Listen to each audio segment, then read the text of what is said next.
Klabu yetu imekuwa chachu ya kuelimisha wanafunzi na jamii kuhusu madhara ya rushwa na umuhimu wa uwajibikaji. Ndugu kiongozi wa mbio za Mwenge wa Uhuru kitaifa, kwa heshima na taadhima, tunakuomba ukague kazi na ukabidhi cheti cha uimarishaji wa klabu ya wapinga rushwa shule ya sekondari Jitihada, ikiwa ni klabu wakilisha shule za msingi 173, sekondari 50 na vyuo 9 zilizopo wilaya ya Misungwi. Kwa niaba ya wanaklabu wote, msomaji ni mimi Elizabeth Matao Marco, makamu mwenyekiti wa klabu ya wapinga rushwa shule ya sekondari Jitihada. Tunashukuru sana, kazi nzuri mnafanya TAKUKURU.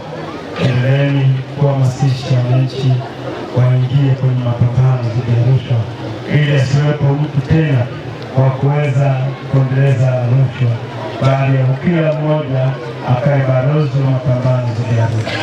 Kwa kupitia ubalozi wa hawa vijana, basi tunaamini wilaya yetu yote ya Misungwi itakwenda kuelimika zaidi, kwa sababu hawa wameshika jamii kubwa.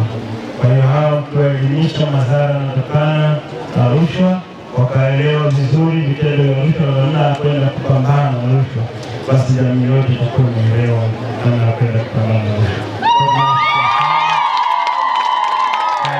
Kubwa ambayo mnatoa, tunaomba endeleeni kuwafikia na wengine, msishie hapa, anzisheni kazi zingine kwenye shule za msingi, kwenye sekondari, wote tuwe mmoja, wote tuwafikie ili wawe mabalozi wengi wa kwenda kuelimisha jamii yetu.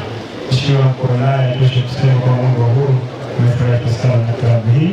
Mwenge wa Uhuru uko tayari kugawa haki kwa ajili ya ufunguzi wa klabu yetu. Tunashukuru sana.